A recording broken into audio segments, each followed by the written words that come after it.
What's up guys, this is PelicanMan here with another Sun and Moon video. If you've watched my content before, you'll know I'm a big fan of this deck. It hasn't been in the meta for a while, so this is a list that's actually gotten a good result recently that was submitted to me by someone in the Sun and Moon Facebook group. So there are a few things where I am going to make a fair few changes, but I'm going to use this as a kicking off point here. So you'll notice there's only 23 lands, whereas I've been a big fan of running 25 recently. We're actually going to split it down the middle and go up to 24. So go down to 1 Gemstone Caverns. Not really a big fan of the second one there. Also haven't been impressed with Sunbait Canyon, so we're just going to get rid of those. 6 plane seems a little low. I have liked the second mountain recently, so we're going to make that change there. Probably add a second Rugged Prairie now that we've got these white spells back in the deck. And then from there, I think just 2 more basic planes, and I'm pretty happy with those numbers there, I think. Also, I don't use any rental services currently, so all the cards that I use are ones that I actually own, so we are going to have to make some changes there, like Seasoned Pyromancer. It's a card I've tested before, but haven't been too impressed with, and I actually don't own any on Magic Online, so we are going to replace these 4 slots. The list was running only 2 brokers. I'm a big fan, so I'm going to just run the whole playset here. We've got Guinea of the Trials as another win con in addition to our Chandras and Nahiris, which I have liked in the past, so I'm willing to give another shot. The list only runs a single cast out, which is fine, I guess. We'll run it and see how it goes. So we've got 2 more slots left in the deck. I think, again, I wasn't really happy with the low land count here. So how many are we on now? We're on... That's still 23, so we've got a slot there, but also only 3 Simians feels a bit low, so we are going to have the 4th one in there. And I think for the last land, I'm going to bring back in Old Faithful in Needle Spires. So this is the 60 that I'm looking to run with today. And as for the sideboard, a lot of these numbers are pretty interesting. I ran Sorcerer Spyglass when it was first printed, wasn't impressed with it, but I think the meta shifted enough that it's worth giving it another shot. And Ensnaring Bridge is what I haven't tried before because it obviously gets in the way of the Nahiri Emrakul plan because you can't attack with Emrakul under it. Same with Hazret not being able to attack under an Ensnaring Bridge. But I think for the matchups where it's important enough that I'm willing to bring it in. So I think I only own 1 Ensnaring Bridge. Yep, so we'll run with that. And we've got 2 slots here now, so... Again, another card I've been really enjoying is the Wear Tear, kind of being the 3rd Stony Silent slot. And then just another Damping Sphere in case we verse any Storm style matchups. So let's just get this in a line here. So this is the list we're going to be running with today. And for the first time, we are actually going to run through a proper league. So we'll see you in match 1. Alright, here we go. Match number 1. Let's see what we've got going on here. Just waiting for our opponent. Ooh, I won the Darrell. Yes, I'd love to play first. This hand looks a little slow, so we are going to mulligan. Single land, cast out. We've got a Blood Moon. So I think we're going to keep this. It's likely that if Blood Moon's good... Then, so we're looking to cast Blood Moon as quick as possible. So if Blood Moon's good, it's less like the sweeps are good, so I think it's got to be one of these 2 4-drops, I believe. Let's put them in here. We do have extra win cons at the moment.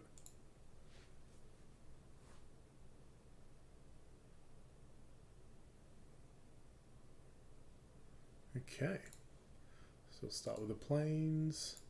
Pass to our opponent.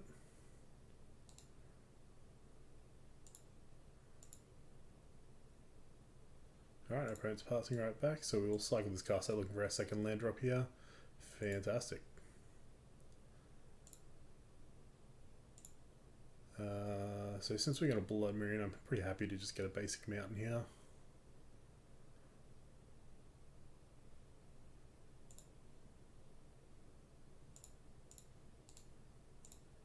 Alright, Exile Simeon and Blood Moon.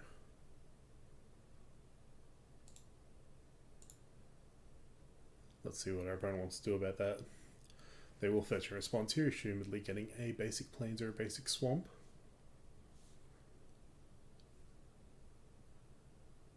Overgrown tomb. That's very interesting. I'm guessing that means our opponent has an answer to our Blood Moon. Okay.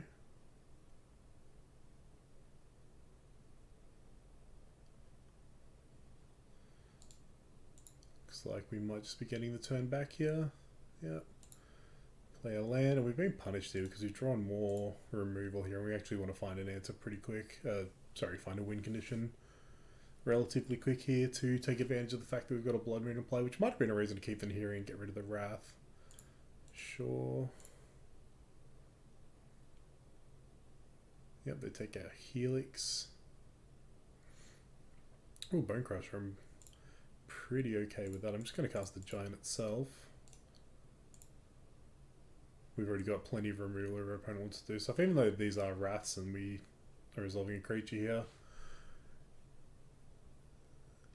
Looking at the fact that they're likely Jund, I think they either have creatures that outmatch this and I'm happy to Wrath, or they don't. Okay, another Wrath.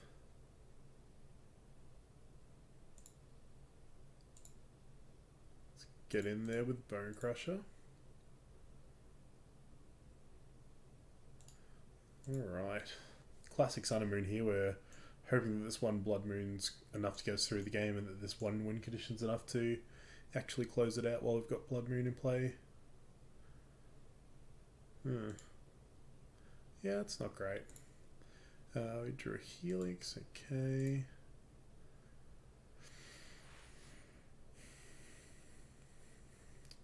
Sad thing is when I'm drawing lands here, so even if we draw any of our planeswalkers, we actually can't cast any of them right now. Another Helix, okay. So I think we're just going to start firing off Helixes at our opponent here. They don't seem able to cast creatures right now. Oops, second Black Source. Okay, we're just going to start throwing Helixes at them because our hand is full of removal, so I think we can afford to just get something out there right now. And back to them.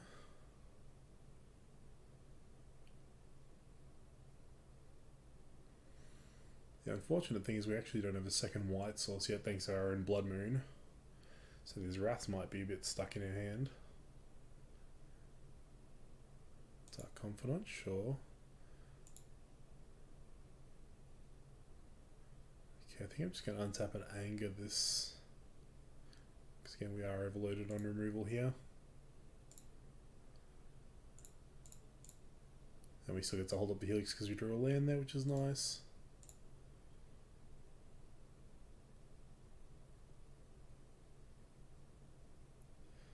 Alright, they've got another Dark Confidant. I think I am willing to just Helix this here. So that if we draw something we can cast, we're not obligated to spending removal. Chalice, yeah, we're happy to just drop that on one. Turns off any hand hate our opponent might draw. Turns off Lightning Bolts, turns off Fatal Push. So that hopefully we draw a Bone Crusher, it'll be good.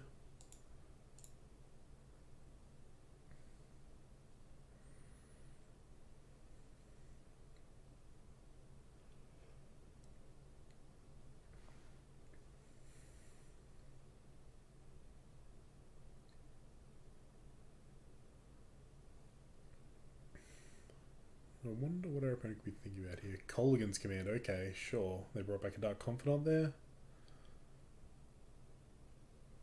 Yep. White Source off the top would be very nice right now. Lovely.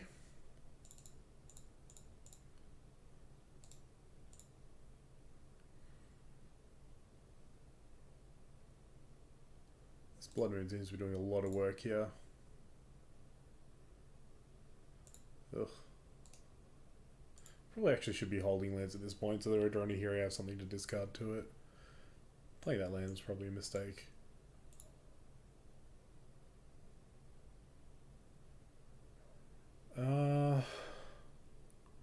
Yeah, I mean, I guess Blood Moon's doing enough work that we're happy with the second one. Just in case they draw an Assassin's Trophy or an Abrupt Decay.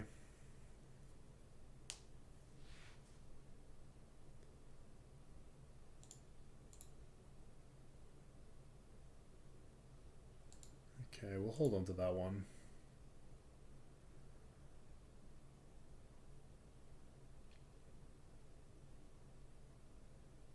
Just looking for a win condition here, deck. Okay, they're discarding the hand size. Ooh, Lingering Souls. That's pretty good for them. So they're like 4-color Jund. Inquisition hits nothing.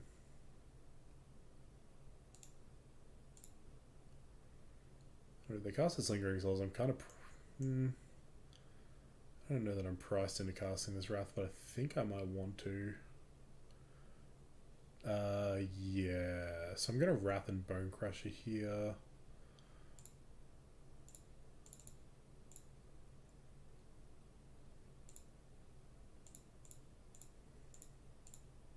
If I played at my lands, I would have been able to stomp as well, but I don't think that's a huge deal. What is this removal? A Liliana. Okay, this is probably going to downtick on the Bone Crusher. Yep.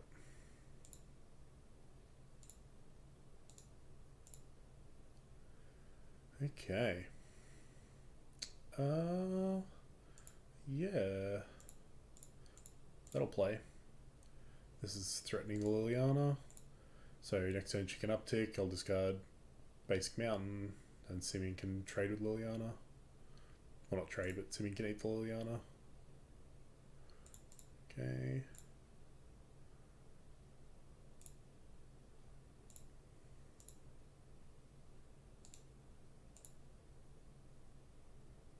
Ugh, flashback Lingering Souls.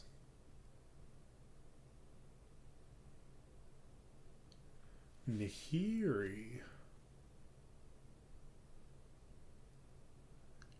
Yeah, so... Okay, let's start with Nahiri. Because if you draw a removal spell from one of these spirits, it's going to be pretty good.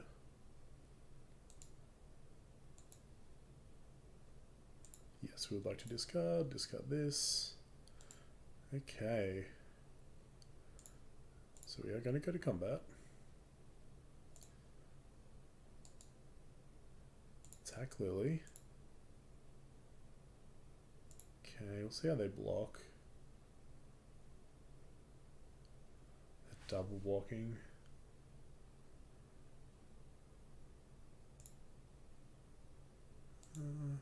Yeah, I think I'm just going to stomp Liliana here.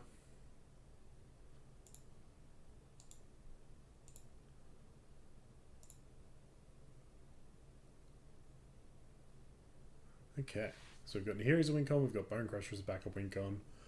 Looking alright here.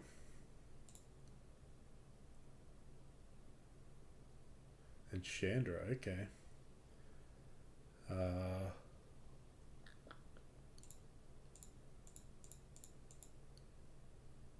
Guess, yeah, we'll cast Chandra.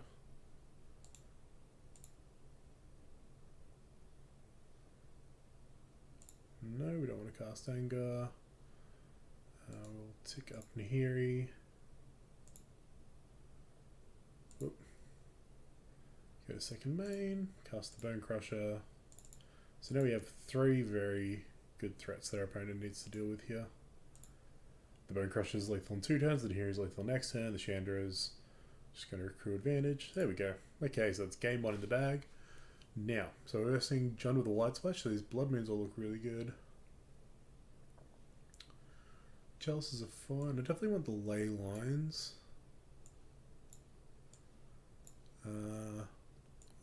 They're Lingering Souls, so I'm pretty interested in the Rips. I'm interested in the Spyglass Ton of Planeswalkers, and I think that's about it. These Chandras are okay, but I'm not going to go for them straight away. What I always like to do against Jund decks is cut my Simians, because we're not trying to speed anything out, we're just trying to play a fair game here. What else? What else? I think Carset is less good because they have Assassin's Trophy and Abrupt Decay potentially.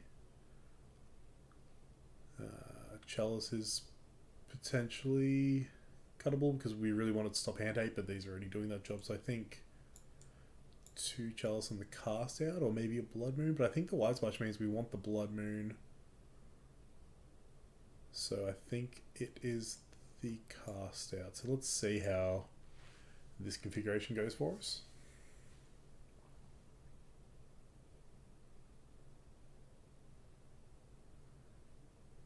Okay, so we're looking at a 1-lander again, but it is a cycling land. We have a Blood Moon, but there's just too much top end here, I think, so I am going to mulligan, especially because we have the option of potentially finding Leyline of Sanctity. This looks better. Keep this. And we will bottom... Yeah, just want the Rugged Prairie, seems fine. So if they've Hand Hate, they're... Oh, that's unfortunate. So this is going to find basic planes, so we'll play it out anyway. And we do want to draw land, so we're actually not going to crack it anytime soon. Because we're just getting planes, there's no advantage to cracking our opponent's end step, really. Yep, another fetch land. This looks like they're just chilling with their fetch lands, waiting to see a Blood Moon come down.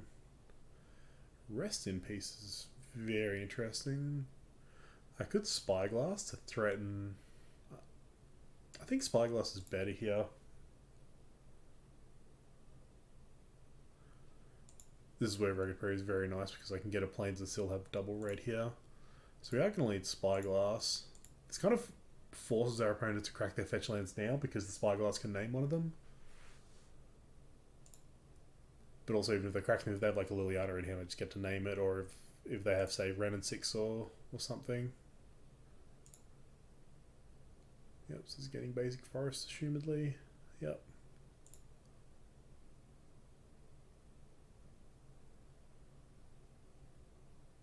Oof. Okay. So nothing in the hand to name, so we are just going to name Liliana. If I can spell. The Veil.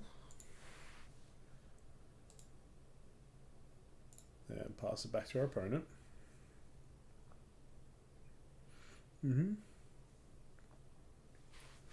That is very fine. So was that? That was the Abrupt Decay. They just play the Black Cleave Glyphs. So they've got Pulse. They can't pillage yet.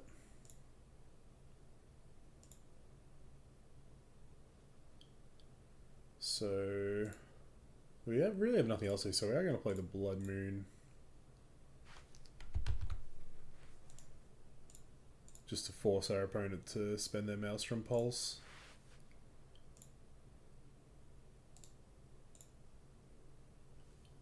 The next time we draw a land, we're probably just going to play out this Leyline of Sanctity. Okay. Brent has a thought, this is going to be interesting. It's probably the Rest in Peace here, honestly.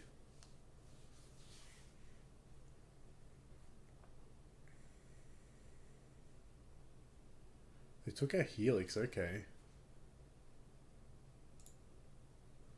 So we know about these 3 cards. They've got 1 mystery card, which I'm assuming is... Okay, they pillaged, yeah.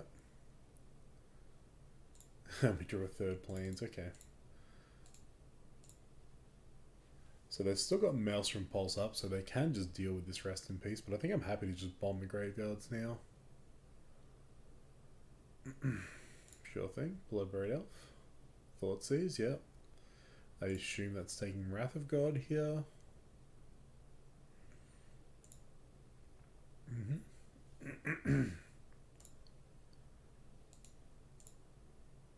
Yep, they're just getting in for 3. Ooh. That'll be good once we can find another land.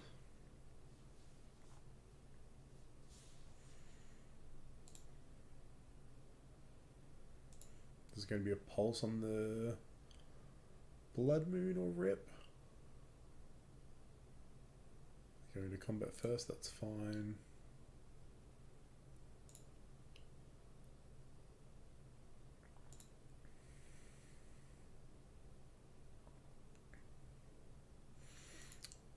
Tarmogoyf, okay.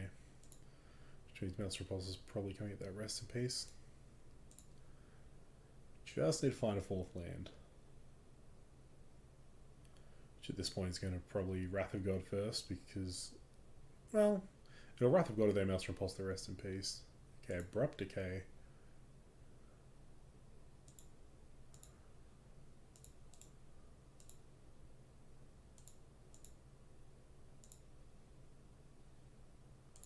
Awesome. Okay, so...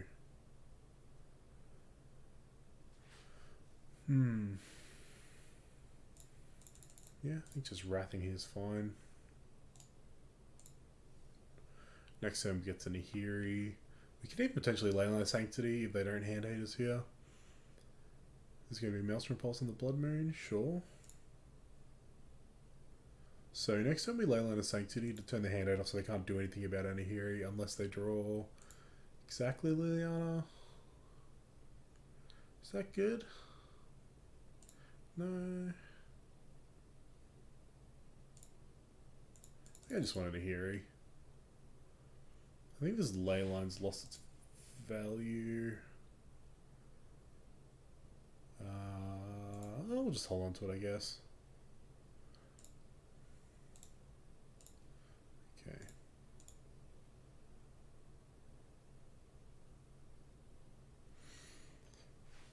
See what our opponent wants to do here. Okay, they're getting a white source. 3 mystery cards in hand.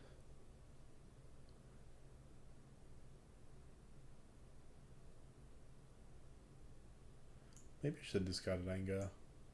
Oh no, that's a pretty good thing to Anger.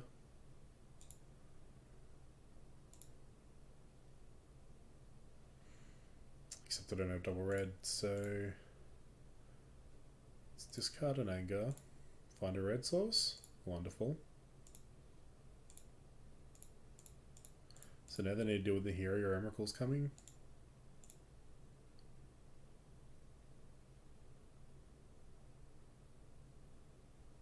Later Blackleaf Cliffs. Who's this? Johnny Vengeant. Okay. I like it, opponent. That's some spice.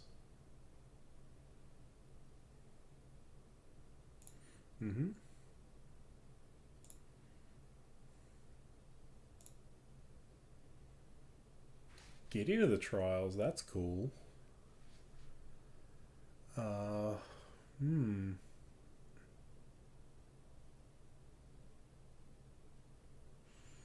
can't do anything about the Ajani. Let's discard the ley line.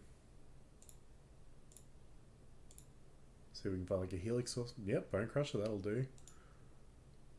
So, do I want to play Gideon or the Bone Crusher? Probably the Bone Crusher. It's just a lot more vulnerable. I'd rather them spend their removal on the Bone Crusher.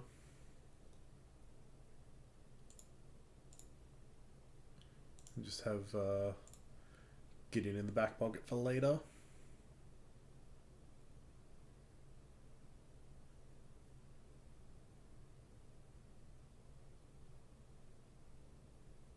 That Ajani was really cool from our opponent, keeping Anahiri off ultimate for 2 turns.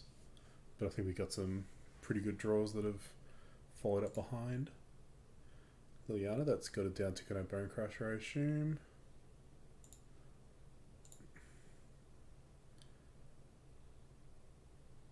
Okay. So Liliana might be a problem. Let's get rid of this Sacred Foundry. Chalice the Void. Okay. Cast Chalice for 1.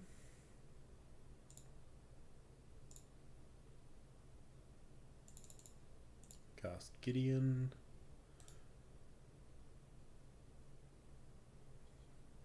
I really want to uptick to get him out of Bolt Range, but I suppose it's fine. We'll just get the emblem. Our opponent's in top deck mode now. We have Nihiri ready to ultimate. We have a Gideon that's going to start getting him for 4. Lingering Souls. Oh, it's not a bad draw. They get to block the Emrakul. Yep. Gives them more permanents to sacrifice. Okay, that was probably the best draw our opponent could have had.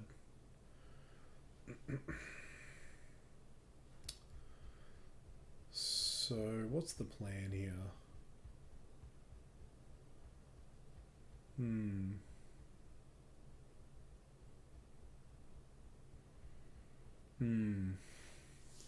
I don't like that these spirits are going to be able to threaten my planeswalkers next turn.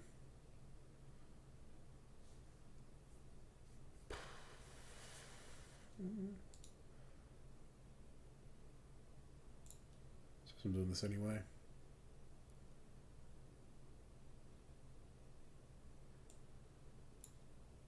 Let's get Emrakul. Do I want to make Gideon a creature? I suppose I do.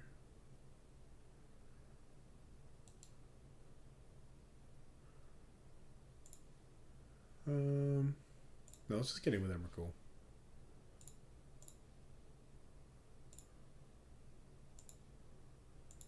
Let's see what they sacrifice here. Because they might actually sacrifice a bunch of spirits to save their lands here.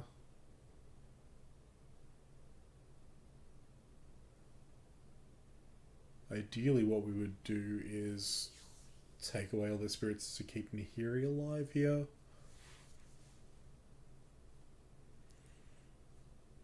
Which we can stomp one, we can get in one.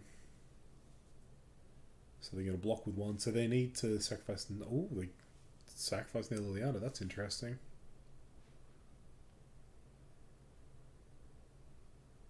Okay, they sacrificed a single spirit token. That's really good for us. So one of them's going to block here. Okay. Goodbye, opponent. Awesome. So that was match 1 in the bag. Alright. Join us shortly. We'll be shuffling up for match number 2. Alright, we've got an opponent for match number 2 here. Let's see. We've lost the die roll, waiting for them to decide. They're choosing to play first. What does this hand do for us? There's a turn 2 Blood Moon on the draw.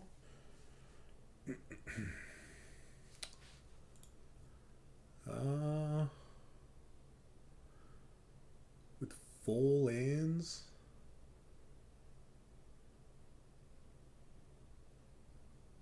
It's like a turn 3 Blood Moon on the play. If I draw a Simian, I can turn 1 Blood Moon. Yeah, we'll keep. We'll hope the Blood Moon's good enough in this current meta. Oh yes. Versing Tron, that's what we like to see.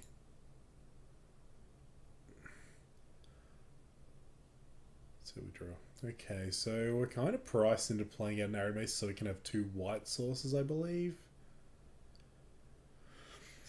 I don't know that the Scry for Temple's powerful enough to warrant us playing it out now.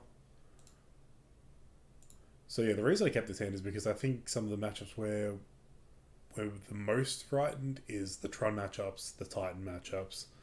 So Blood Moon felt like it was powerful enough to keep the hand.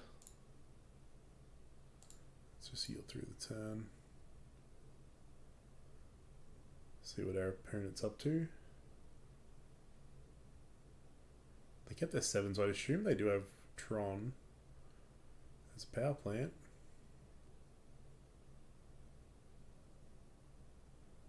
Ancient Sorry, sure. Karmic Great Creator.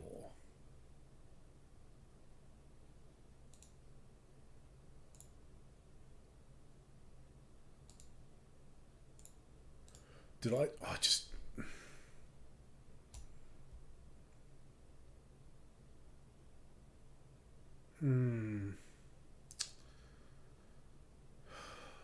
That's frustrating.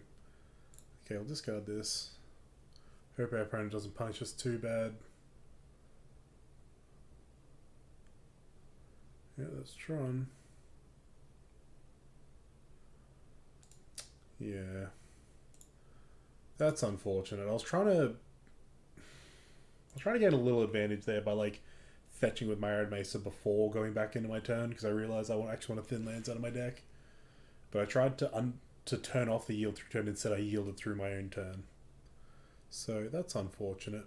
So I think Tron. So we want Stony Silences. We want Spyglass, Damping Sphere, Wear Tear. Chalice is fine. I don't want Anger at all. We do not want Wrath. I think Hazoret's fine. Let's cut a true. They've shown me can't Great Crowd, so I'll actually just cut 2 Chalice here. I'll leave in 1 Wrath, I guess. Oh, that was a big punt. Yes, I'd like to play first. I had a really good hand against them too. Alright, we have to keep this. We have the Damping Sphere.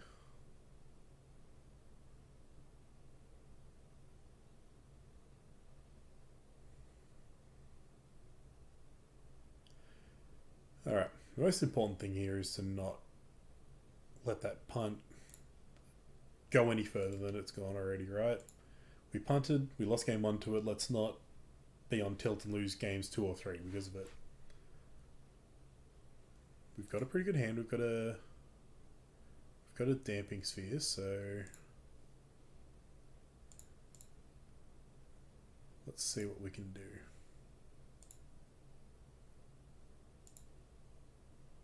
What have we got? Another Sacred Foundry, okay.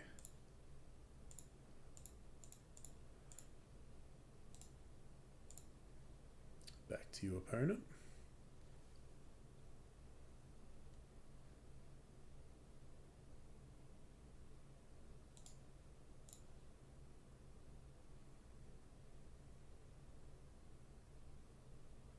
Okay.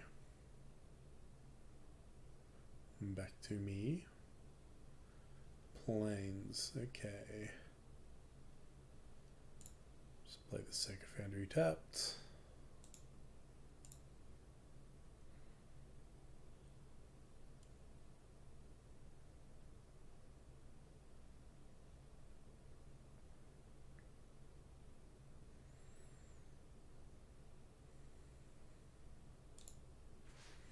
So next turn we'll get Nahiri down and hope that we can get her to ultimate without my opponent being able to stop my Damping Sphere. That is our plan.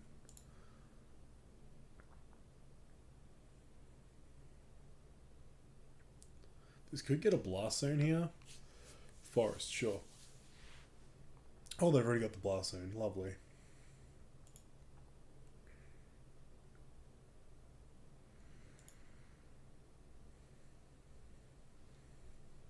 Oh, good turn to draw the Simian.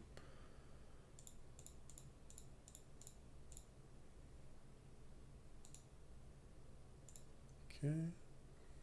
Discard Emrakul because we need it in the deck. Okay.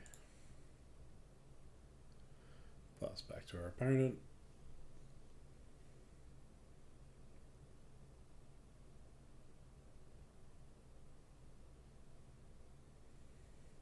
So this time they get the Blast up to 2. Next, they're not getting Nahiri 8. Then they'll pop it, then Nahiri Ultimate. So I think we're okay as long as they don't have like a Nature's Claim or something here for us. Stirrings, okay.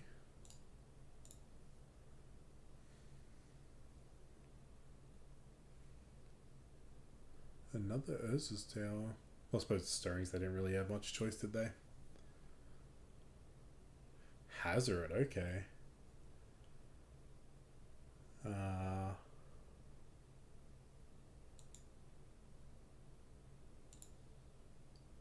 Discard.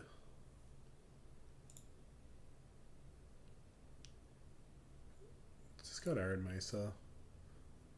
Found a plains. Okay, so we can play temple.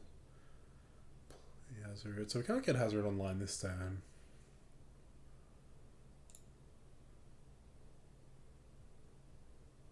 I think we're still gonna try to get there. Simeon on the bottom. Get Hazard into play. Pass our opponent.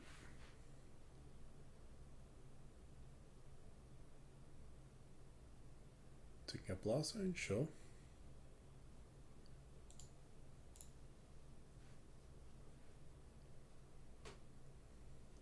So yeah, this time they can play a land, they can pop Blast Zone, they can have 3 mana left on their Roses Tower.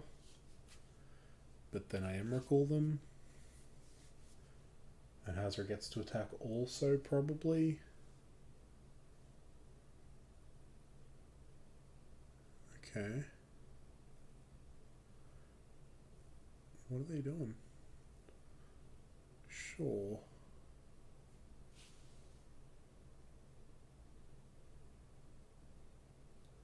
Okay.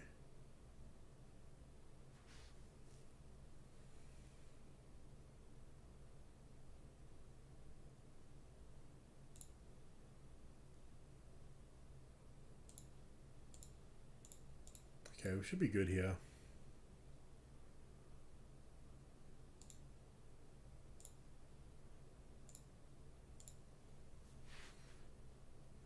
Oh man. Emrakul.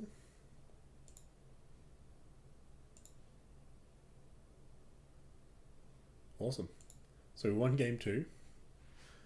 For game 3, do we see anything that we cared that much about?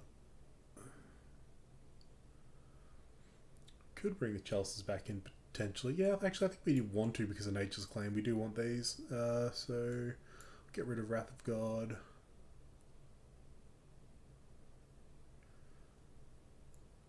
We need to get rid of one more card. I think we need to keep all the wing gods. I think it's just cast out. I don't think we're winning the game by like casting out like a Tron payoff.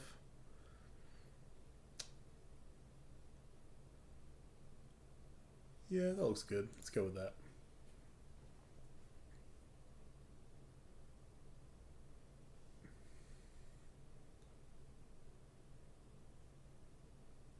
So they do have Congrate creators, so that means that Charles is less good, but I think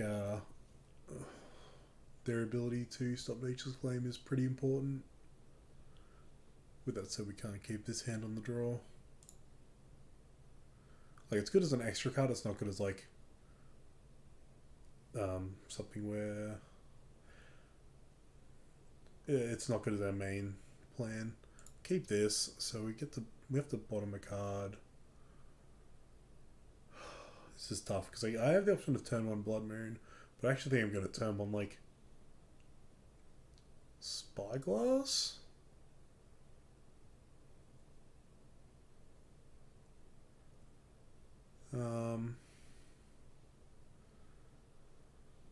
I think I can get rid of the Simeon.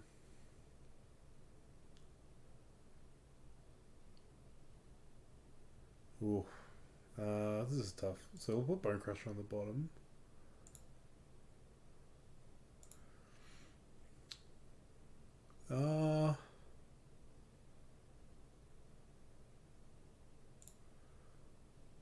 Yeah, we'll exile the Simeon. Okay, this is the first time since I've added Gemstone comes to the deck that I'll actually get to see how it goes.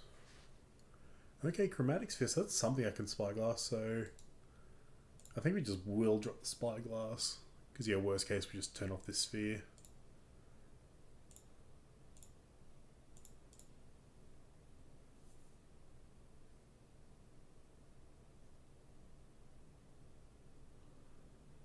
Okay, so they've got...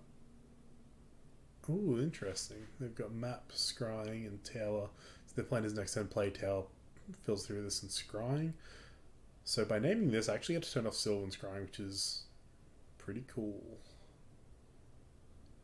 Or I'll also have his name map, but like they're not going to map. They're going for this line, so I actually get to turn off this line. They also have two planeswalkers I can name, but I think they're both equally scary, and the plan is to just resolve Blood Moon next turn and not deal with them for a while.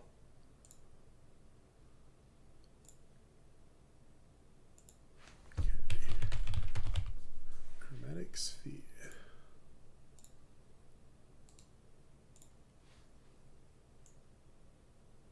Unless they matter. It's a fucking mana ability. I'm dumb. Well, let's see if my opponent realizes that.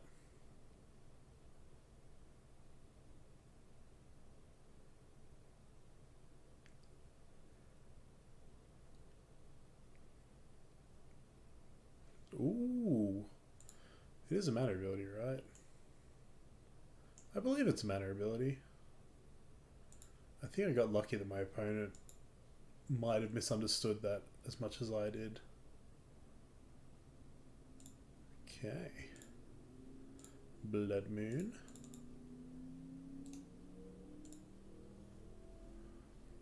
And let's hope that next time we draw like a Nahiri or a Chandra or something. Even a Gideon, you know.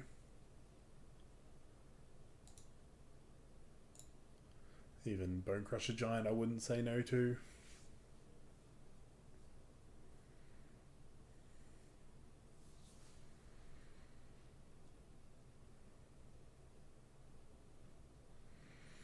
Not ideal.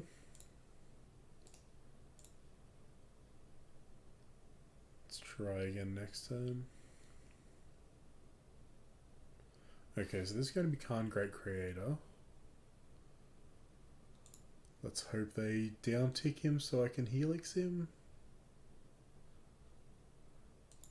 Okay.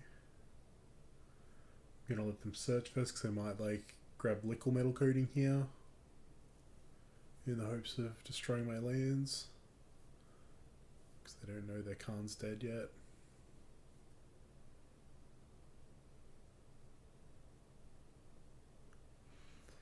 I mean, this one, even like a walking list is kind of scary. Ensnaring Bridge. Okay.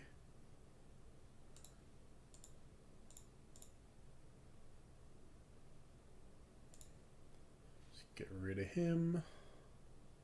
Awesome. Here we go. Discard this. Draw whatever. Hold on to it, because why not? Okay, 2 turns, opponent.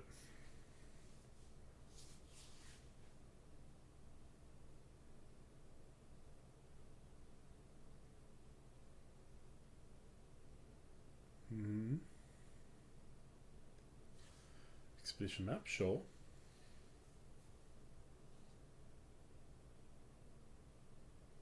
Yep, finishing off Tron. Makes sense.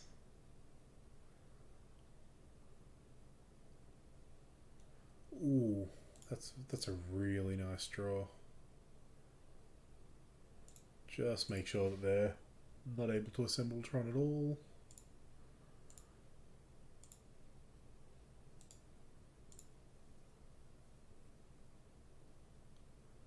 Now let's deal with the Blood Moon and the Damping Sphere, so I think we're pretty set here. What is this? Wilt? Huh. Is that a new thing in Tron? Are they not running Nature's Claim anymore?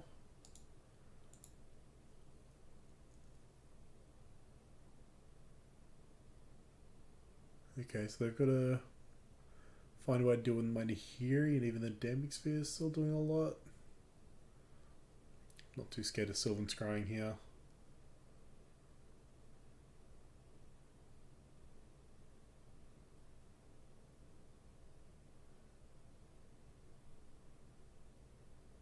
What is this?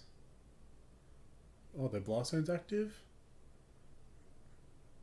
Oh, the Ensnaring Bridge. Okay.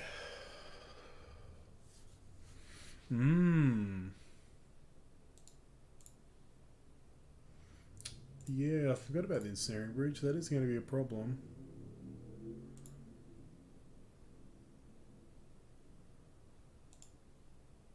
Hmm. Well, we haven't got them yet.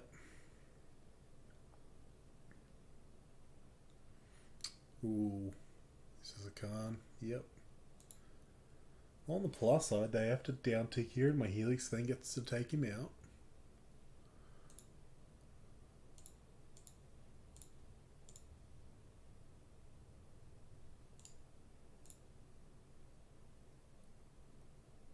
And I mean, they turned off Nahiri as a win con anyway. I suppose I could have used Nahiri to get like a hazard or something.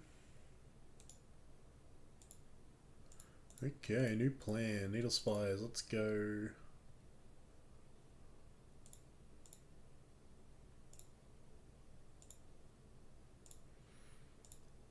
Well, I'm assuming they'll be able to lock me under the ensnaring bridge pretty soon. Let's just get in this damage while we can.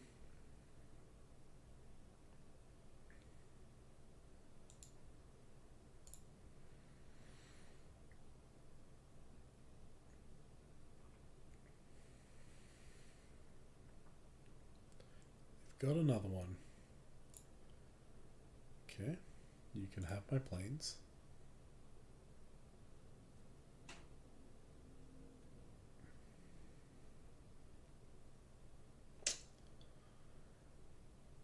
Yeah, so we can attack the Khan down to 6, but then he just gets to like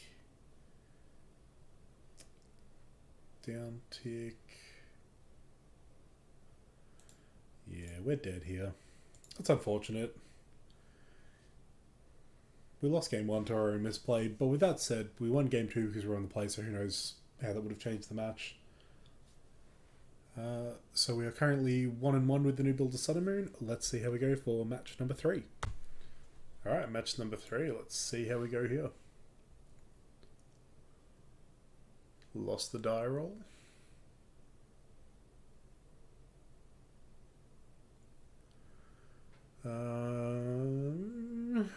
This is tough.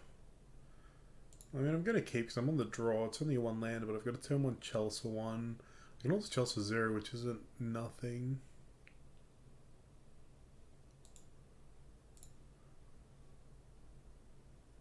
Ooh, okay. So Chalice on 1 is going to be good here.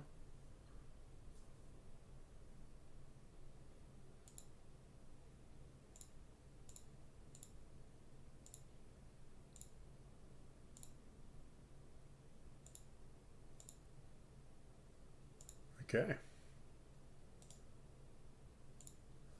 And then next turn I can stomp the Swift Spear. Hopefully the turn after I can play Gideon.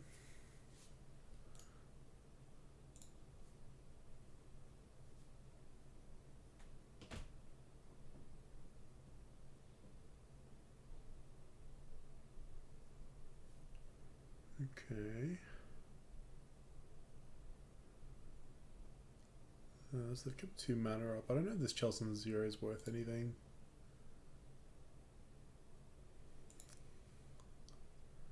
And I think I stomp here just to force them to act. If they've got like a Manamorphose or something, it's whatever. I'd rather them do it here than do it during their turn. I suppose, yeah, they get to cast into the Chalice to stop it. That's fine. We can try again next turn. Alternatively, if we draw a land, we can play the Bone Crusher as a blocker.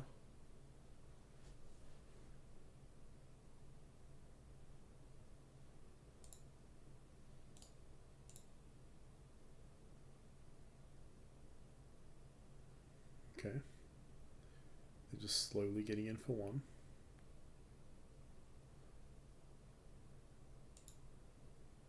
So they brought Lurus to their hand? Okay.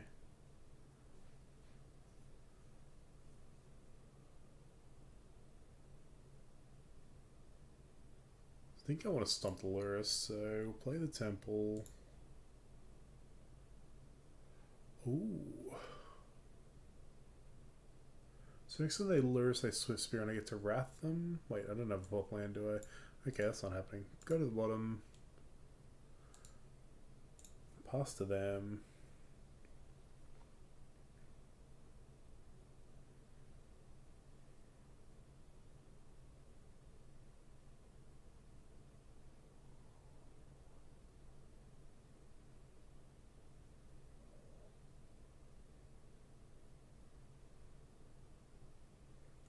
Thinking.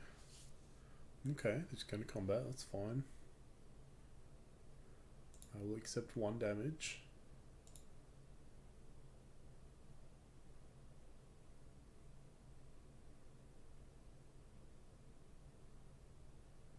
Yep, this is Dolores, sure thing. And we will stomp the Lurus. Okay. Oh. Doesn't really do anything against him, does it? So, we can play a Bone Crusher block, but I think I'm interested in just playing out Gideon.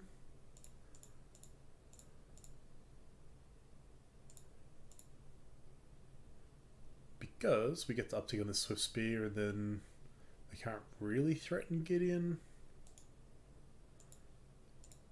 That one.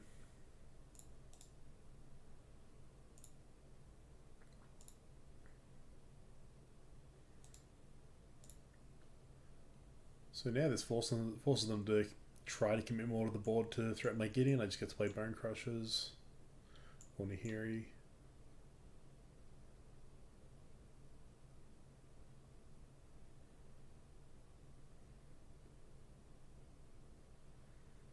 Alright. Just start playing out Bone Crushers, I guess. And I think at this point, Gideon can get frisky.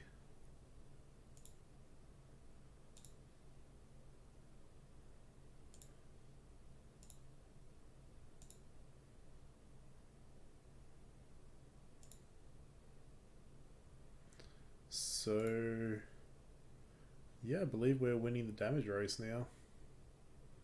I mean, they've obviously got more life than we do, but we've got 8 power on board. What is this?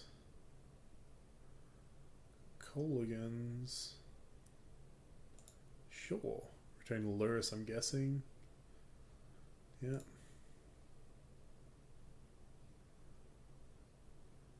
So next time we just get to cast another Chalice on one. So they've got this turn to do stuff. Lightning Bolt, sure.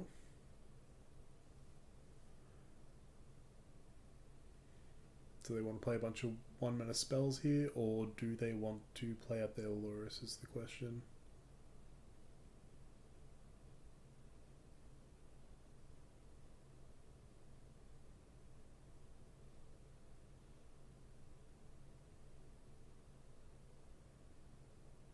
So even if they throw a bunch of spells at me, I think I still survive this turn.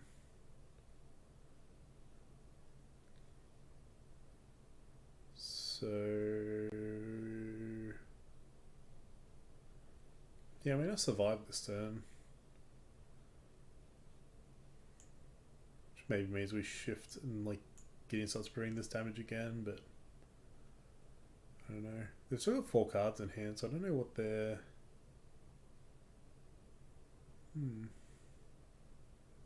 Crocs are sure, so what is this? Just got a card, yeah, sure. Goodbye, Blood Moon.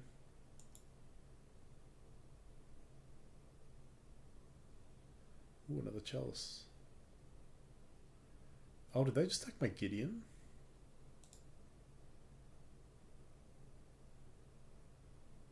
Sure, so we're just going to prevent that here.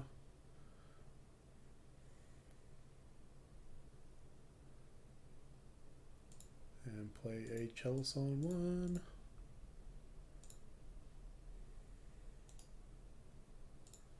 Let our opponent have the turn back.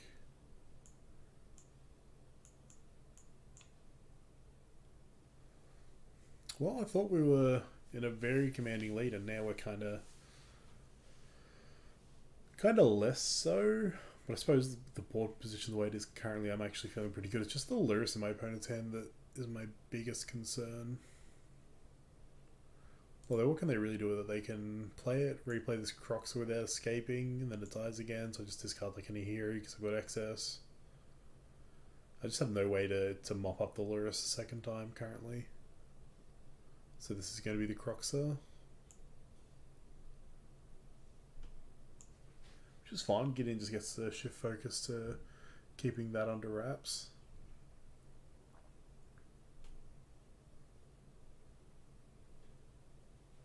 And my Bone Crusher Giant will keep the Swift Spear from doing anything.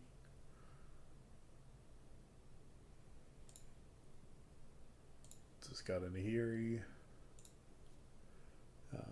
If I've just got another guard, it probably will be the Chalice, because I really am interested in getting this Nahiri online.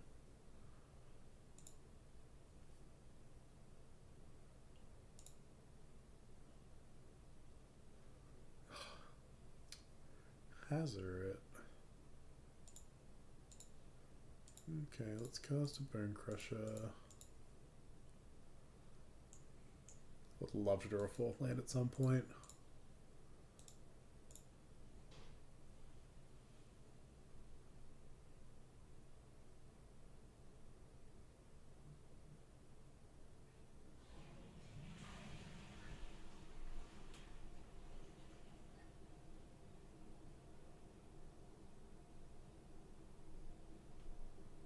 Okay. Cyclone Earth is fine.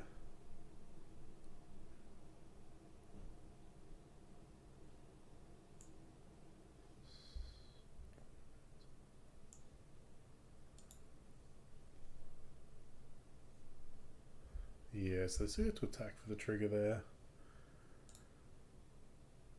Just gonna discard Chalice. Nahiri. If I draw a land.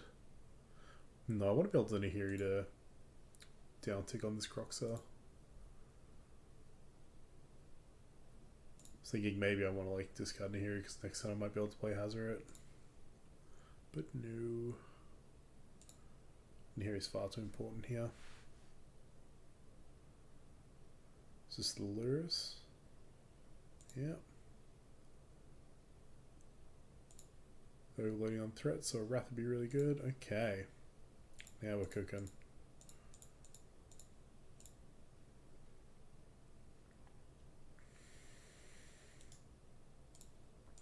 Get rid of that. For another words, that would deal because there's the higher potential, I believe. Because like this Lures have attacked whatever, I'll trade my Bone Crush for it. I'm not too fussed about that.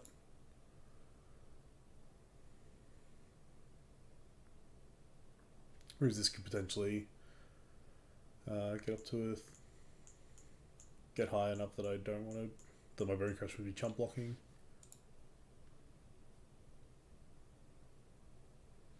Cool.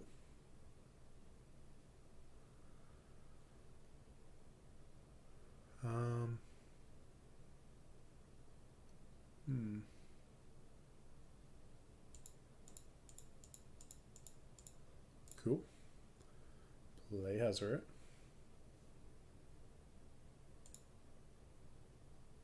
Cool. And we win game 1. So, red, black, blitz. I'm interested in damping spheres. Not really interested in ensnaring bridge, I don't think. Or spyglass, or Chandra's. Rips I'm interested in. And potentially ley lines as well. What are we not interested in? Blood Moon for 1.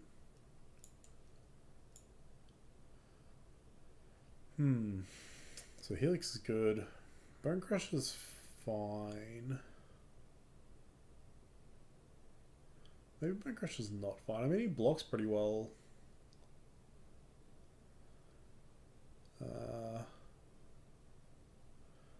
Well, cast out's not what we want.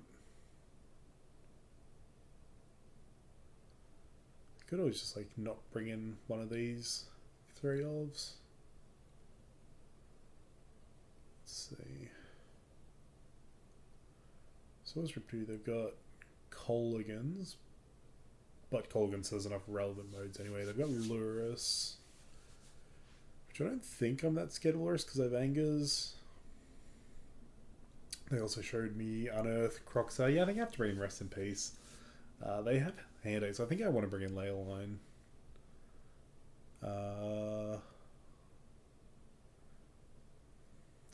How good is Hazard?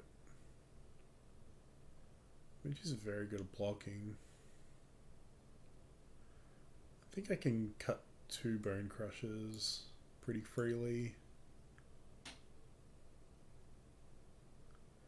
And let's try a Simeon, I think.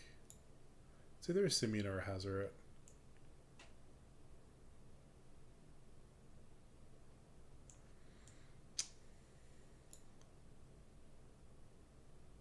It's a Simeon. Let's go with that.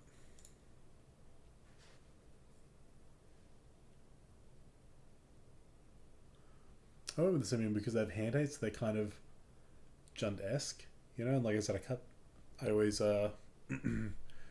cut my Simeons against the hand aid decks generally, so I'm tempted to keep this, but it's got too much high end, so we will mulligan. This is a much better looking hand, so we'll keep bottoming Hazoret, because I think these Chelseas are going to be very good. I basically want 2 so I'm protected against hand hate.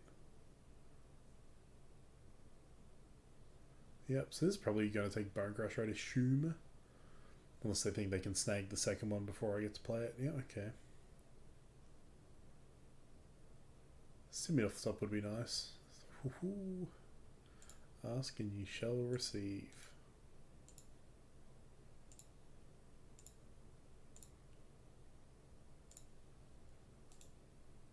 It's awesome. I get a Chelsea on 1 down before they get any their 1-drop creatures down.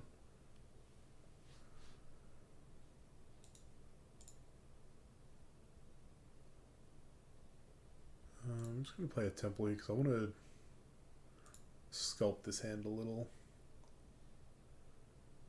Yeah. So next turn, I'm just going to play out the Bone Crusher, I think, and then play out the Nihiri. Is that wrong? It's just like start jamming threats, hoping that they can't do anything.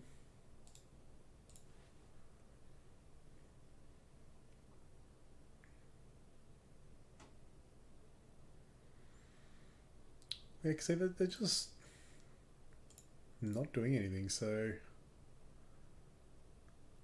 I think I just want to start pushing the advantage here. Not going to waste any time by stomping anything. Just get him down and start attacking, I think.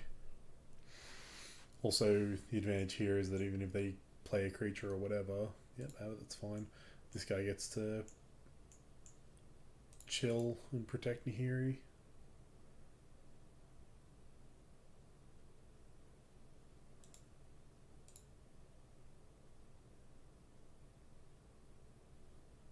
Okay. Play Nihiri.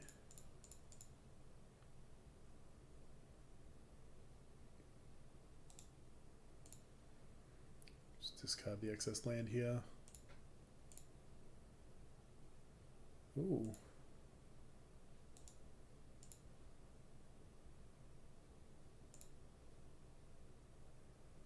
I mean, if I don't do anything better, I am just going to cast this Leyline next turn.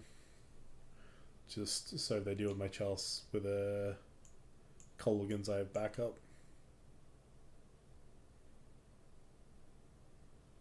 Okay, lowers to hand, sure.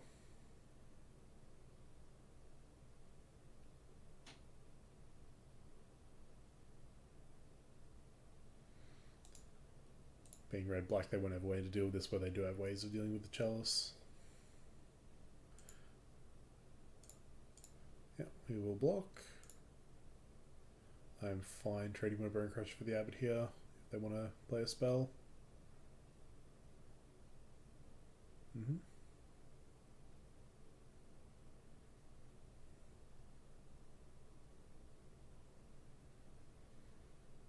Okay. Uh,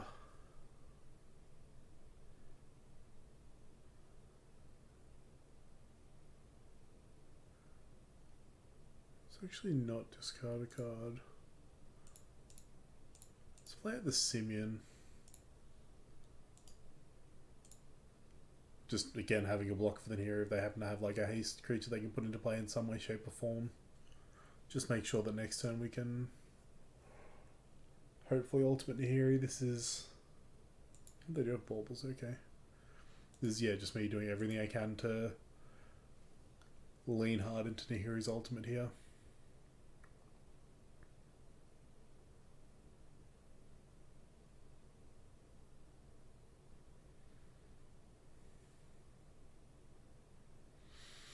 Okay, Lurrus, replay bauble, sure, sure.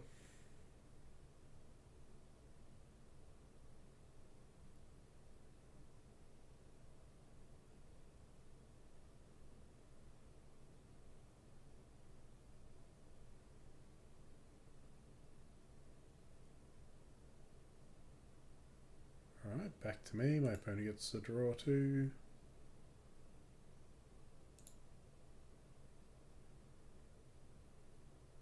That's pretty good. We're just going to do this and see if this is good enough. If not, then we'll play out the rest in peace. Yep, cool. And we win the match. Alright, so that's match 3 in the bag. We are currently up 2-1. Let us go to match number 4. Alright, here we go. Match number 4 underway. We won the Darrell this time. We would love to play first. Then we'll mulligan this hand. I think we have to mulligan again. It's tough. Now that we're on 24 lands, I kind of want to keep just because it has, you know, enough lands.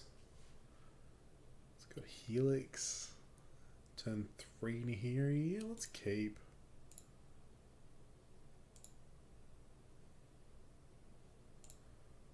Let's play a Plains. Of course, the other option of, you know, Helixing during our opponent's turn 1 here.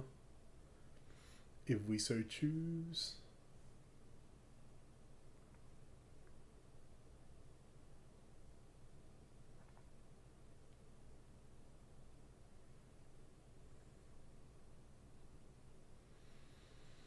Okay, polluted delta.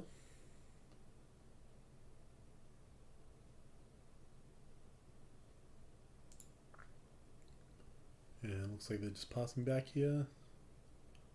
It's always scary seeing a black fetch land. Always big concern that there's going to be hand hate coming at us. But thankfully, none from our opponent so far, so we'll just pass back. We'll hold up Helix throughout their turn.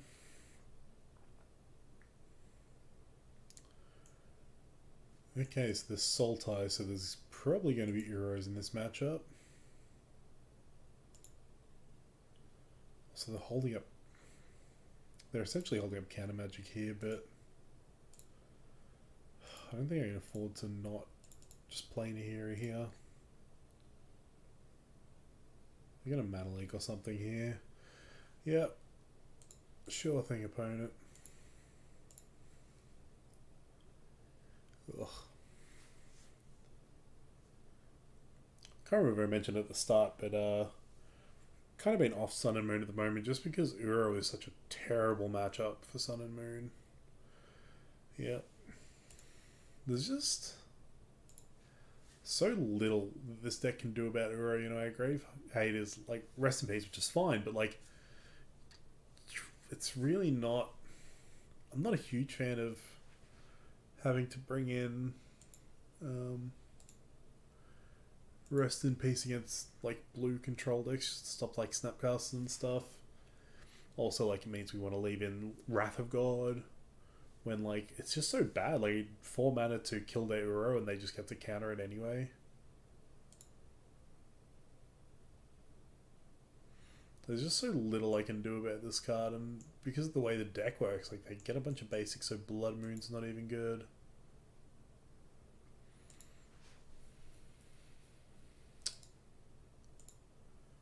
We're just not drawing well at all.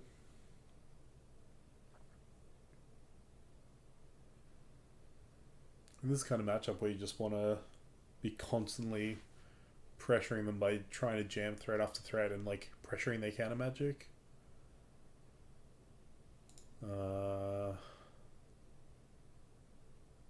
Yeah, I mean, I just can't beat Chase the Mind Sculptor game one either. That's another thing, like their Planeswalkers are already good enough against us. So because of Uro, we have to bring in the 3 Rest in Peace. That's another thing actually. I used to run boils on the sideboard, but I got to upgrade them to these for the blue control matchups, and now I kind of want boils again, but I don't know.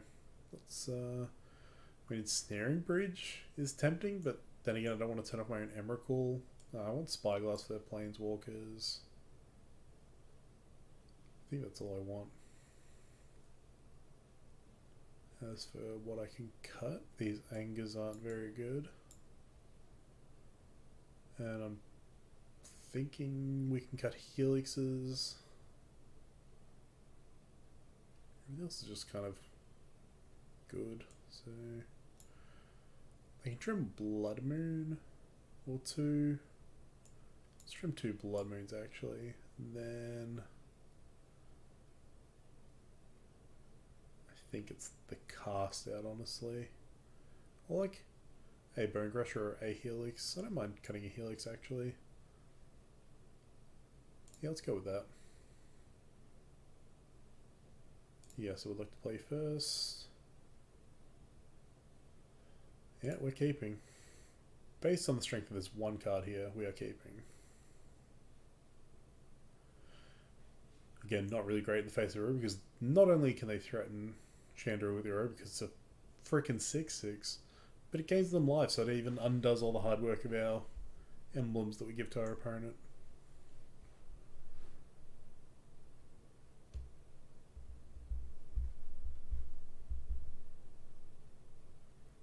Waiting on our opponent here.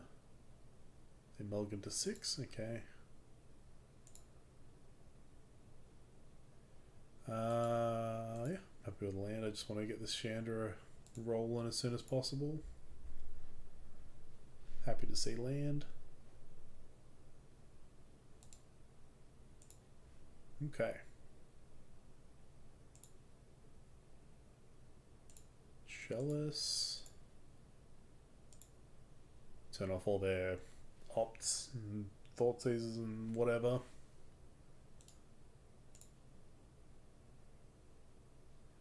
Another big concern is like because they're what they're next to me. I'm kind of worried about Aether Gust just like throwing this back on top when I try and cast it. Needle Spires is kind of nice here.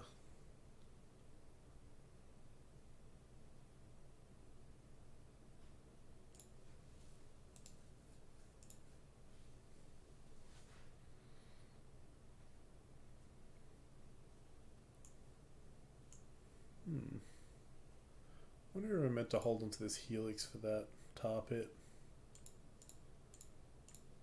Oh.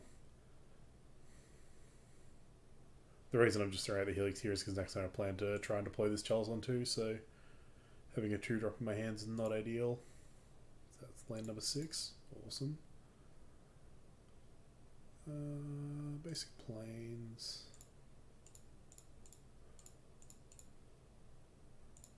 See how this Chalice on 2 goes. Okay. Well, that's not too bad. I was more so worried about a Remand, like letting them draw, because they did miss their 3rd land drop. There it is. The missing a land drop is really good for us. It means I might actually be able to get somewhere here. Let's cast Nahiri.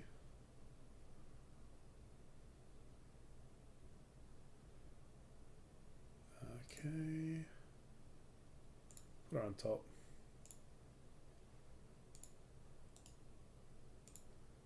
So I put her on top, hoping that my opponent will chill back with like a Mana Leak or something here, rather than like deploying an Uro or being proactive like a Jason the Mind Sculptor.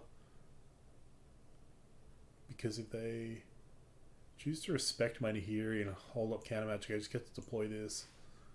I mean, obviously, they could have an Aether Gust again, but we'll run that risk. I think they're probably running 2, maybe 3 in their board, so hoping that this is a Mana Leak they're holding up and not a Aether Gust.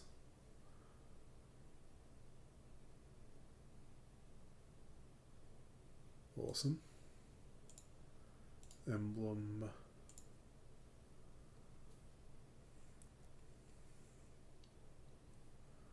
Oh, Assassin's Trophy. Yeah, that sucks.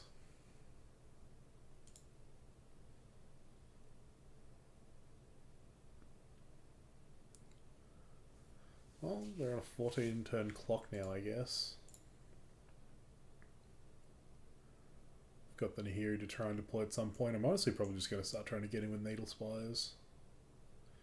And see if I can get to a point where I can try and like double spell. So if I draw another land, I can try and double spell these.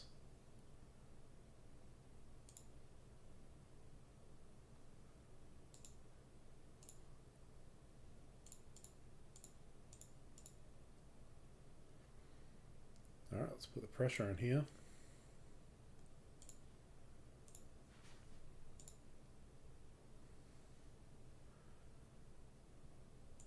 Okay, so this is probably going to be an Assassin's Trophy, I would guess. Awesome, that means next time we get to try and jam Nahiri and Chandra.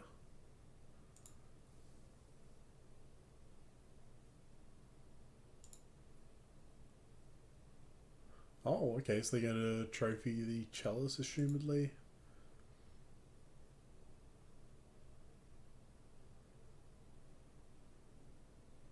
Sure.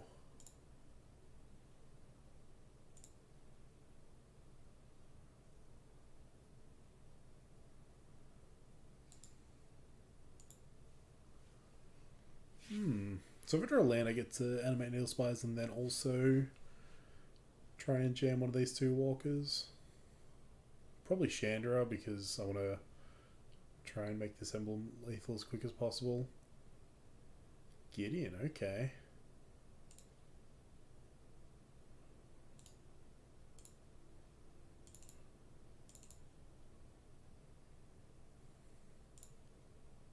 Again, like at the start, I added a land because I wasn't happy that the list was a 23 land list. Of course, was my boy Needle Spires, and here he is again, just showing how valuable he is in this slot. I mean, it's a Fatal Push, that's fine. Let's play out Gideon.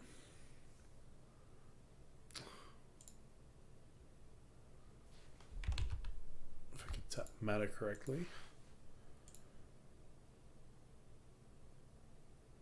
So they probably have a counterspell for this. Right. Maybe they're holding up Aether Gust. Maybe this is just the dopest play because they're holding up an Aether Gust here. Force Negation, sure.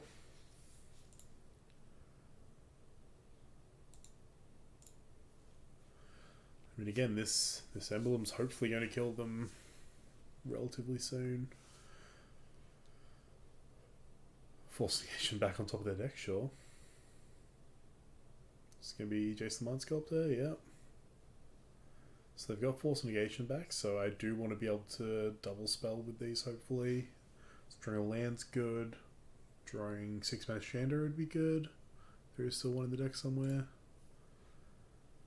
We're just going to start with Nahiri because I want them to counter this and not the Chandra.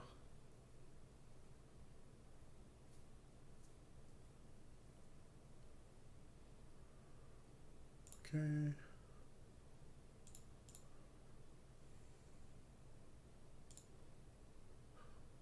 Well, I got worried for a second there. I thought I thought I hadn't left enough red sources to cast this Chandra for some reason. Okay. Let's do this. No. Okay. Now I've got them on a pretty reasonable clock.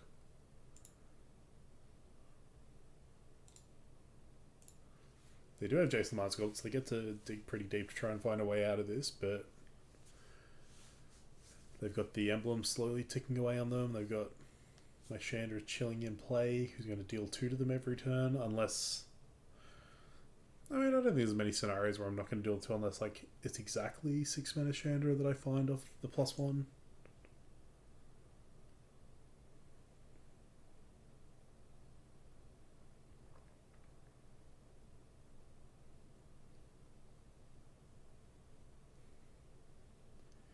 Interesting they left in Fatal Push against me. Don't know what that's about. Okay, they're going to try and deal with Chandra now. What a tease. I thought I was going to get to Activator.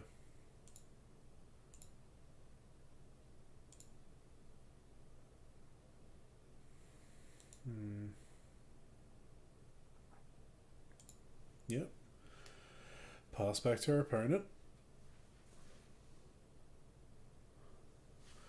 Now we're looking less good because... I mean, they've got 7 more upkeeps, but they're going to be drawing so many cards through Jace that they will assumedly find an Uro and get to gain life out of this.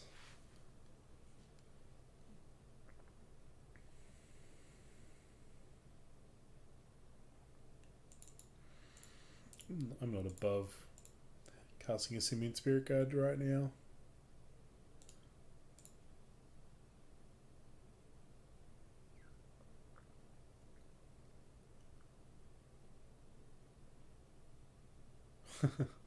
Sure. Spend a Cryptic command on a hard cast Simian Spirit Guide. I'm very okay with that, opponent. Getting back the Cryptic. Sure.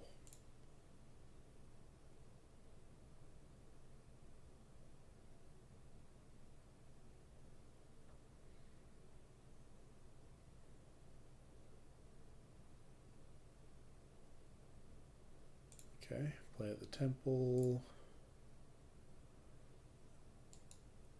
I am going to leave Rest Space on top just because I think the best thing our opponent could do is resolve Uro, so if I get to resolve Rest in Peace, I'm pretty okay.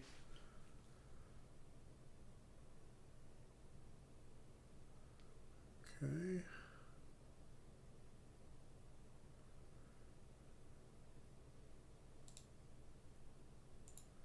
Our opponent goes to 3. There's the Uro. They might even just flashback Uro straight away. Oh, they can't. They don't have the mana for it.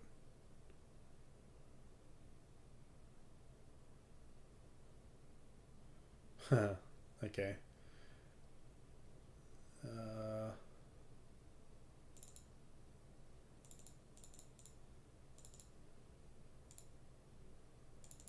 Let's see if we can Chalice on 3 to keep the Uro away instead.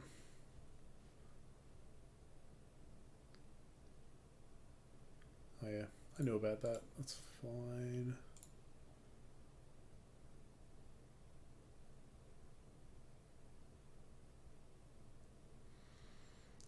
We're very close to dead here. Again, like the combination of Uro and Jason Lance Gold was just kind of too much for us to handle. We didn't get the Rest in Peace down quick enough. And even if we did, our opponent's playing Sultai, so they have all these Assassin's Trophies and Abrupt Decays that they've just been wrecking our permanents with. So yeah, this Uro is going to gain them enough life to keep this Chandra emblem from being lethal. Ideally, I would draw another 6 mana Chandra here and just trade it with this Uro. Simian, what do you do for me?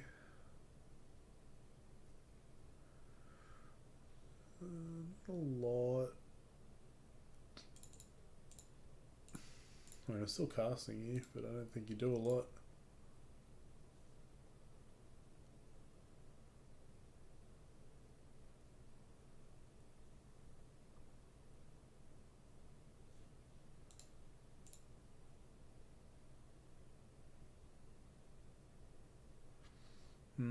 Very tough. I don't know what I can do here to get out of this because I assume my opponent's just got counter magic for anything, so I think it's just a matter of whether I draw 6 mana Chandra or not. Our second copy we already Seeing our first copy, what we've got over half our library left. It's not looking good.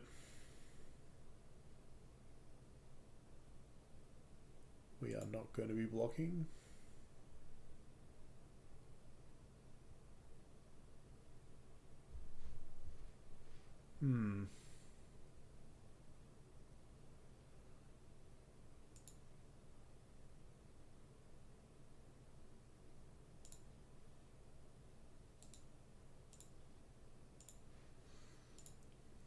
Yeah, we're just going to see if we can stretch the last bit of damage here.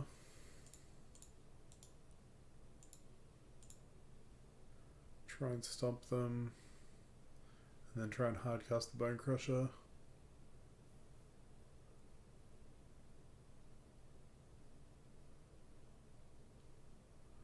Look at how good Boil would have been here. It's so sad.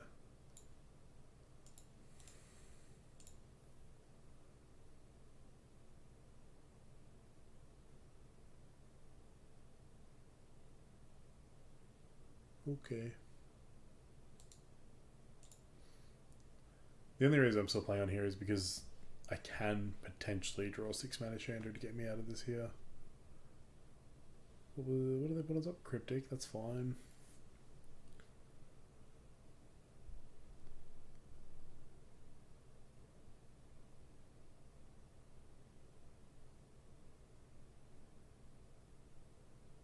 They let me keep my card on top. They're thought seizing me. Yeah, they've basically just got a full lock at this point. And I'm pretty sure I got rid of my cast out, so I can't even like cycle to draw towards Chandra 6 would let me keep Arid Mace. So yeah, we're just gonna call it there. Well done, opponent. Yet again, Uro proves to be the bane of our existence because blue-green needed more power over red-white, I guess. So we're currently 2-2. We will go to match number 5. Alright, and we have the 5th opponent here. Match number 5, currently 2-2. We have one that Darrell would love to play first. This hand stinks. We will mulligan. Yeah, we can keep this. Keep. We'll bottom. Bottom mountain. We got a blood moon, so it's kind of tough. But yeah, we'll bottom mountain. I mean, having blood moon and Wrath of God means we want 2 white sources under the moon.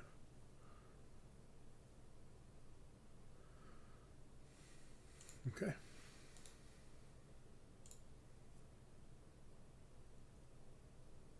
So if nothing changes, I'm probably just gonna fetch. I'm gonna fetch Sacred Foundry here.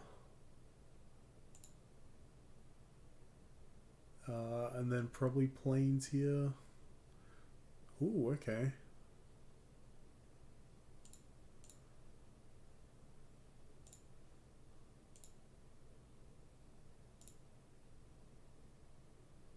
Okay, another Arid Mace, that's pretty good.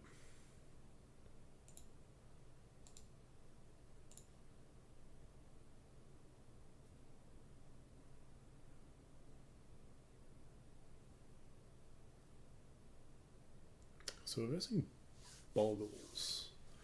So the plan is next time we Blood Moon, hope that shuts them off casting spells. If they don't get any Totem Armors, we'll Wrath of God to clear out their Glade Cover Scout. If they do get Totem Armors, we'll play Nahiri and Downtick to get rid of them and then try and Wrath.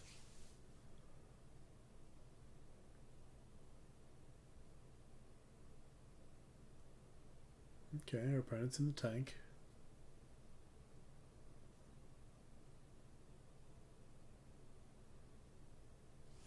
Temple Garden, alright. This Blood Moon's looking real good. Are they not suiting up the scout here? Maybe they're holding up like Path. Ooh, Spirit Dancer, sure. So I'll fetch you to thin out my library a little.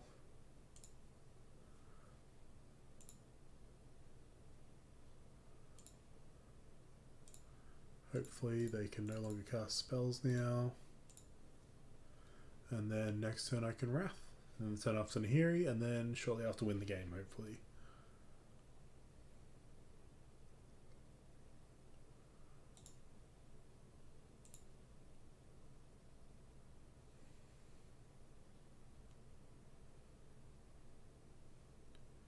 This is going to be an interesting one, I think. Chalice is really good. Blood Moon's decent. Anger and Wrath are both pretty okay. I think Helix is pretty bad. I think this is nice because we get to cut out Helixes and leave in Bone Crushers because Bone Crushers still block okay. So we still get to leave in some amount of hate for the Spirit Dancer.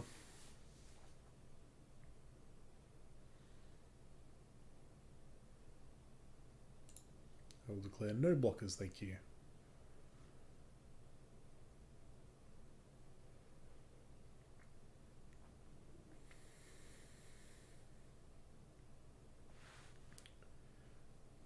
I was going to say, why do you have an upkeep so if you're not going to do anything? I don't think there's any disadvantage to angering as opposed to wrathing right now.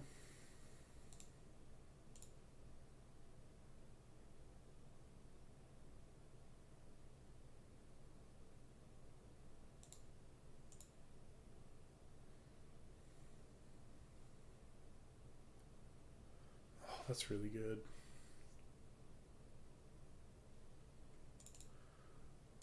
I am just going to chalice for one here. I think I would rather show my opponent this extra hate piece than show them my win condition. Because this could draw a concession from them, be under Blood Moon and Chalice.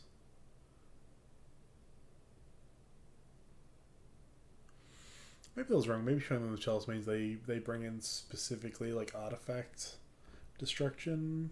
Well, they're being a green white deck. I assume their artifact destruction is also enchantment destruction.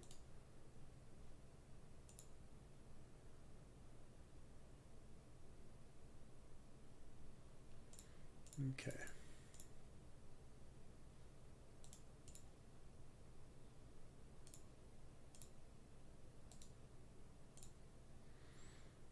Okay, we'll hide the Bone Crusher at least. This should be enough for a concession, right? I've shown them my win con, I've shown them my lock.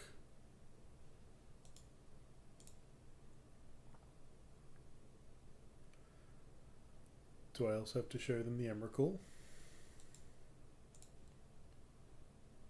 Just keep discarding planes, giving them no more information than we have to.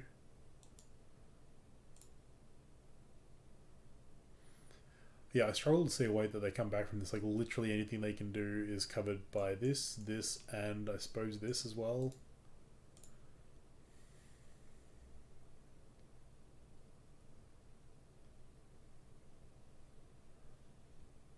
Okay.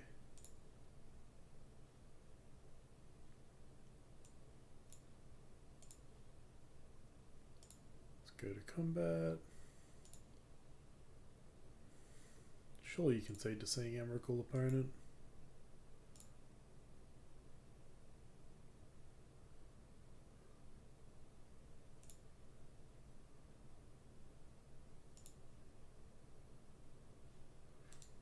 Okay.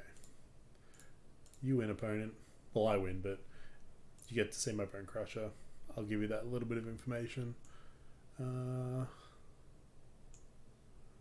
Okay, so I like Wear Tear.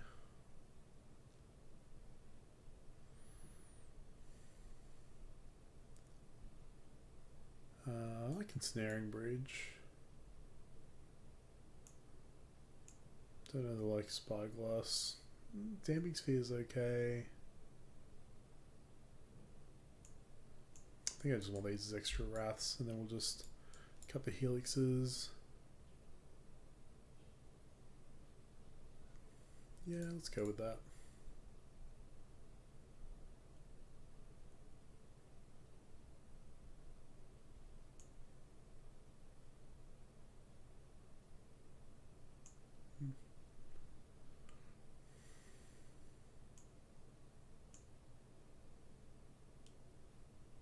Yeah, I'm just not sure these other cards do anything, you know. I think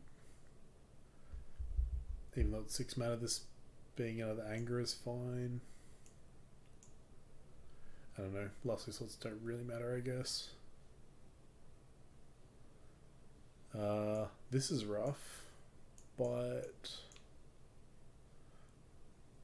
I mean, maybe we just do this, right?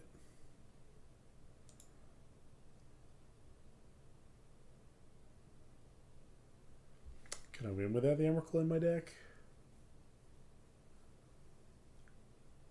I mean, yeah.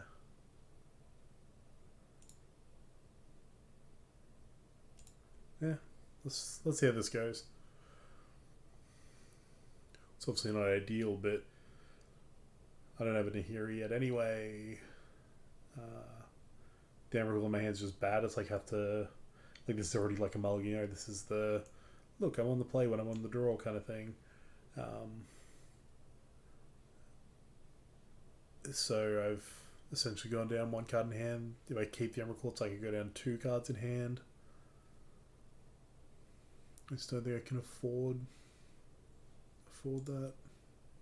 Slippery Bogle.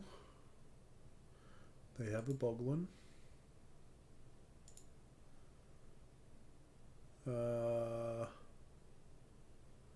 Okay, so we'll play Mesa so we can thin out our deck a little. This will just get basic planes. So the next time I can play Mount and play Anger. Hoping they don't load this guy up too much. Did they keep a 1-lander? And that 1 land is weak to Blood Moon? Okay, they have a 2nd land. Oh, please tell me this is a Core Spirit Dancer again. Get a basic, sure.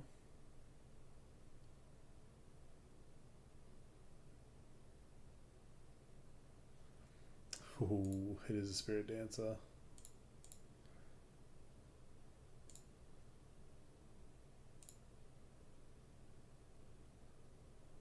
I'm sorry, opponent. I'm sure you're not going to be crazy happy to see this.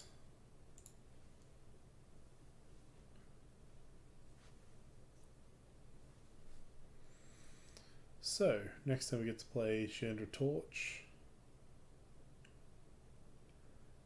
If they play like a Spirit Dancer, I'm probably going to double red and stomp it, although I assume they're not going to have a Spirit Dancer.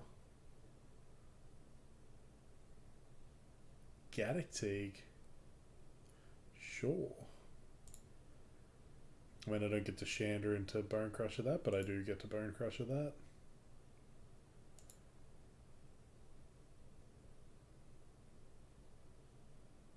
And I get an Anger for later. I mean, this is looking pretty good.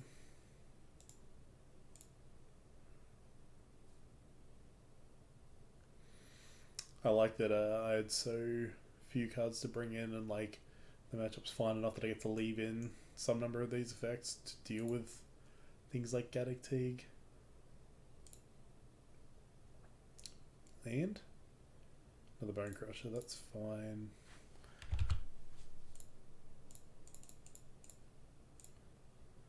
Chandra.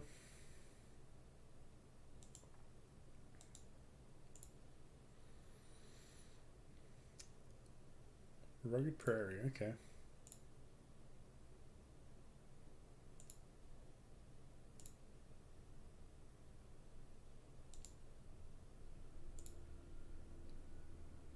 And back to me. Another Bone Crusher. Fine. Oh yeah, I'd love to cast a Nahiri. Why thank you, deck. I think I will discard this Exashandra.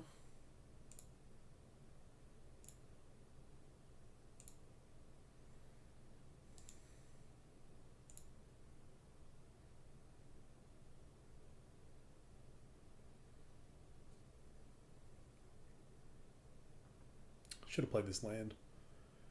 because I think this Nihiriot's probably getting Hazoret.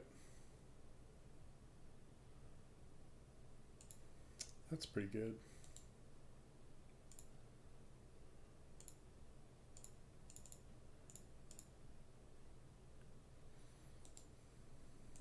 Give my opponent an emblem. No, we won't discard. I actually like our hand currently.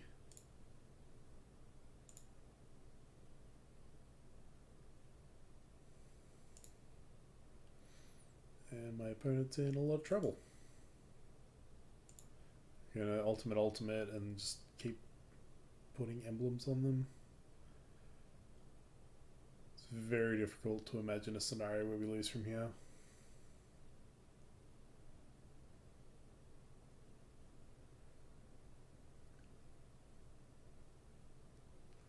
Sure, Dryad Arbor.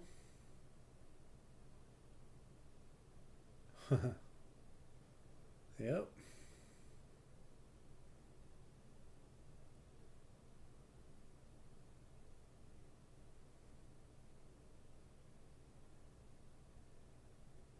What else, opponent?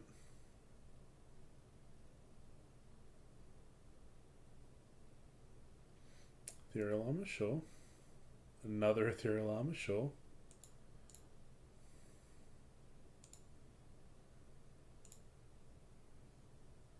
And now it's our turn.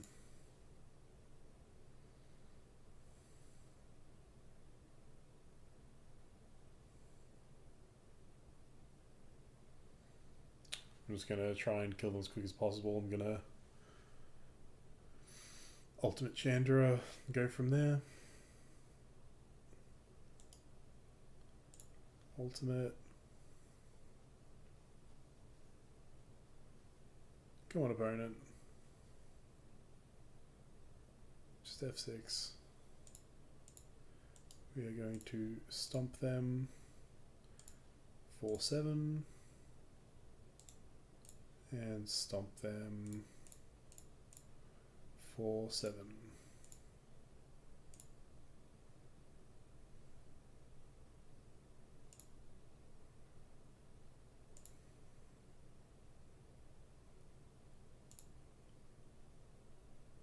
And that's game. Alright. So we got some qualify points, some play points. That's cool. So I've watched a lot of people play Magic Online, but obviously I haven't done a lot myself. But that's very cool that we, by going 3-2, we get a refund, so we get another league for free. So you don't have to spend any money to give you another league of this deck next week. Alright. I'll open this chest and we'll go to the wrap up. How do I open this chest? I'll work it out the wrap up. Alright, here we are for the wrap up, guys. Let's open our chest.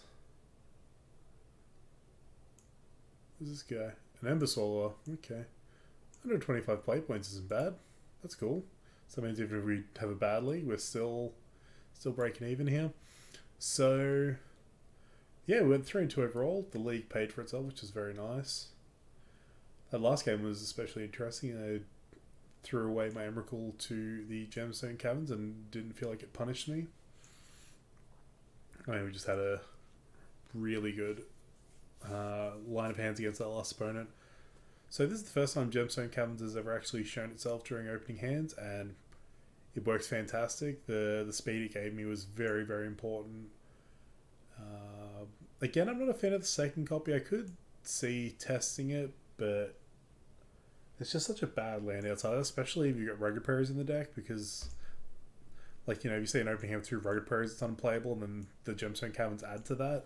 Whereas, like, if you see a hand with, like, 2 mountains, you can kind of keep. Needle Spires, again, I don't know many people that run Needle Spires in the list, but it really overperforms for me every time I play it. I mean, the times where I got to use it in those matches, like against the Uro deck, I lost anyway, but it gave me a good look at potentially being able to win that, which was cool.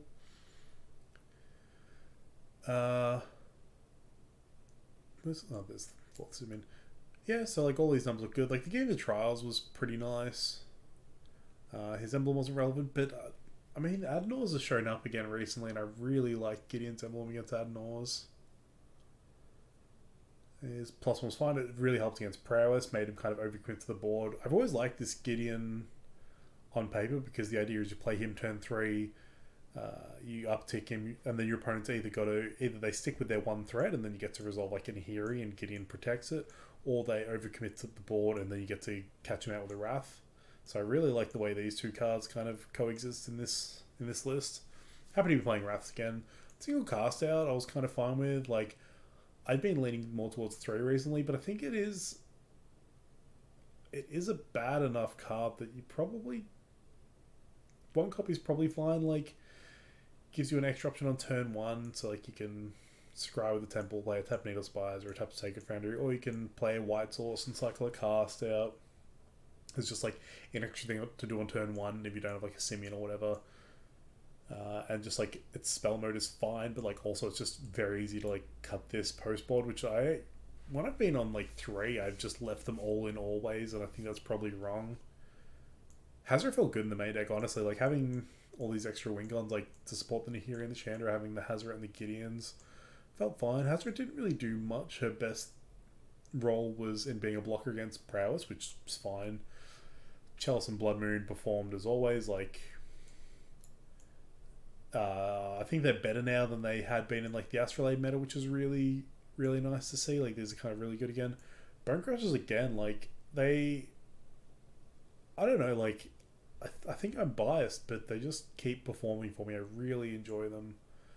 I think I'm really happy with the 4 Bone Crushers. This list overall has been really good. Again, like the Season Pyros might be good. It might be something worth testing. I'm not a fan personally, but I could see testing them. If they dropped in price, I'd be interested.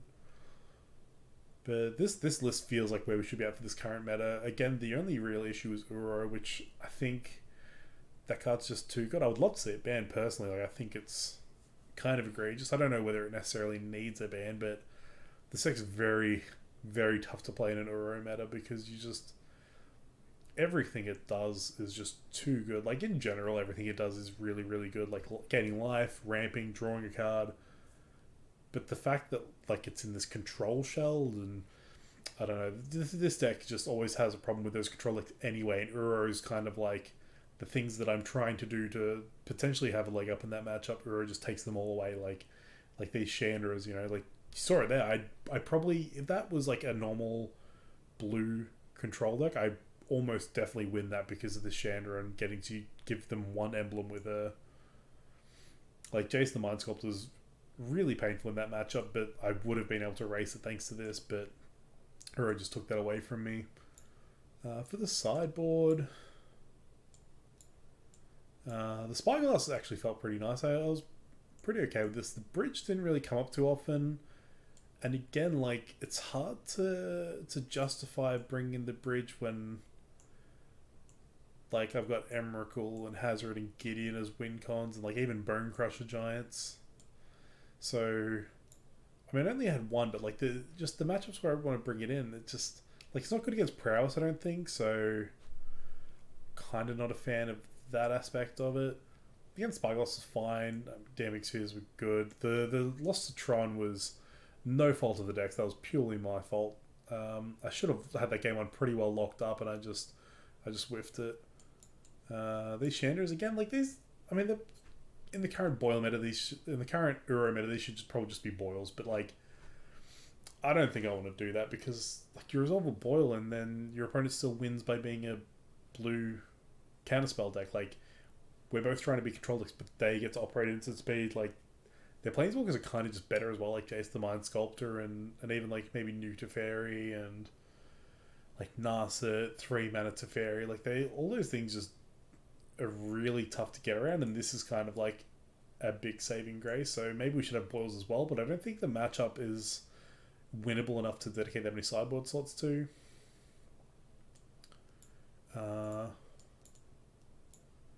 Rest in Peace, it's fine. It's kind of necessary evil. Same with Leyline of Sanctity.